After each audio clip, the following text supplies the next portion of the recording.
नमस्कार दोस्तों। कहते हैं जब कोई देश अपने आसमान की ताकत दिखाता है तो वो सिर्फ एक मिसाइल नहीं बल्कि एक संदेश भेजता है कि उसकी रणनीति अब रक्षात्मक नहीं, निर्णायक है। नवंबर 2025 भारत ने वही संदेश भेजा। डीआरडीओ और भारतीय वायुसेना ने टेस्ट किया ब्रह्मोस ईआर यानी एक्सटेंडेड रेंज वर्जन, एक ऐसी मिसाइल जो अब 800 किलोमीटर दूर तक हवा से गिरकर बिजली की तरह वार कर सकती है। ये सिर्फ एक हथियार नहीं, ये भारत की सोच, उसका आत्मविश्वास और उसका संदेश है कि अब कोई भी दूरी भारत के लिए दूर नहीं है। कहानी शुरू होती है 1998 से, जब भारत और रूस ने मिलकर तय किया कि दोनों देश एक ऐसी सुपरसोनिक मिसाइल बनाएंगे जो पलक झपकते टारगेट तक पहुंच जाए। ब्रह्मोस नाम रखा गया भारत की ब्रह्मपुत्र और रूस की मोस्कवा नदी के नाम पर। यह मिसाइल बन गई भारत के आत्मनिर्भर रक्षा सफर की पहली पहचान। पहले बनी थी जहाजों के लिए, फिर आई लैंड अटैक और सबमरीन वर्जन्स, और अब सबसे उन्नत रूप air launch BrahMos ER. ER यानी एक्सटेंडेड रेंज। पहले ब्रह्मोस की मारक क्षमता 290 से 500 किलोमीटर तक थी, लेकिन अब डीआरडीओ ने नई इंजन, हल्के बूस्टर और उन्नत नेविगेशन सिस्टम के बाद इसकी रेंज बढ़कर 800 किलोमीटर हो गई।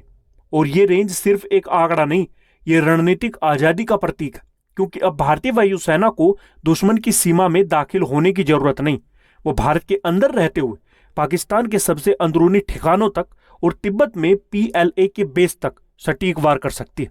नई ब्रह्मोस ईआर में है कई अदृश्य सुधार, जैसे नया लाइटवेट स्ट्रक्चर, 300 किलो हल्के, नया रैमजेट प्रोपल्शन सिस्टम जिससे लगातार मैक नंबर 2.1 की स्पीड बनी रहती है, नया AI based terminal guidance system जो अंत में मिसाइल को रडार और एंटी मिसाइल डिफेंस से बचाता है, और सबसे खास रडार एब्जॉर्बिंग कोटिंग जो इसे लगभग अदृश्य बनाती है। यानी ये मिसाइल अब दुश्मन की नजर से गायब होकर उसकी रडार स्क्रीन पर धुंधली परछाई बनकर और सीधा निशाने पर गिरती। पहले भारत के पास कोई डेडिकेटेड स्ट्रेटेजिक बॉम्बर नहीं था, लेकिन अब हर सुखोई एमकेआई और राफेल एक फ्लाइंग स्ट्राइक प्लेटफॉर्म बन सकता है। सुखोई एमकेआई से लॉन्च हुई ब्रह्मोस ईआर 10 किलोमीटर की ऊंचाई से 800 किलोमीटर दूर वार कर सकती है, और इसका इंपैक्ट एरिया सिर्फ टारगेट तक सीमित नहीं बल्कि दुश्मन की सोच तक जाता है। क्योंकि अब भारत किसी भी संभावित हमले का जवाब नहीं, पहले से डेटरेंस तैयार रखता है। पाकिस्तान के लिए यह साफ संदेश है कि अब उसके डीप स्ट्राइक एसेट्स भी सुरक्षित नहीं। पहले वो समझता था कि भारत केवल सीमा पर जवाब देगा, लेकिन अब भारत की मिसाइल उसके एयर बेसिस, कमांड सेंटर्स और स्टोरेज साइट्स तक बिना प्रवेश किए पहुंच सकती हैं।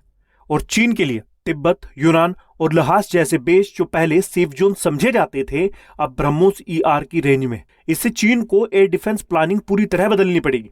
इंडो पैसिफिक में भारत की उपस्थिति अब सिर्फ समुद्री नहीं, हवाई रणनीति में भी उतनी ही मजबूत है। अंडमान और निकोबार जैसे ठिकानों से ब्रह्मोस ईआर लॉन्च करके भारत दक्षिण चीन सागर तक की निगरानी कर सकता है। यही है आधुनिक डेटरेंस डॉक्ट्राइन, सिर्फ जवाब नहीं देना बल्कि दुश्मन को सोचने से पहले रोक देना। इस मिसाइल में जो तकनीक है उसका लगभग 85% हिस्सा अब भारत में बनता है। गाइडेंस, प्रोपल्शन, शिखर अब सब इंडिजिनाइज्ड है। इसका मतलब है भारत किसी विदेशी सप्लाई चेन पर निर्भर नहीं। डीआरडीओ, एचएएल और ब्रह्मोस एरोस्पेस जैसी एजेंसियां अब एक ऐसी इंडस्ट्री बना चुकी है जो दुनिया को मिसाइलें एक्सपोर्ट कर सकती है। और ये वही रास्ता है जिसने हमें $5 बिलियन से ज्यादा के रक्षा निर्यात तक पहुंचाया। आगे का लक्ष्य और भी बड़ा होगा। डीआरडीओ अब ब्रह्मोस एनजी यानी नेक्स्ट जनरेशन वर्जन पर काम कर रहा है, जो सिर्फ 1.5 टन का होगा।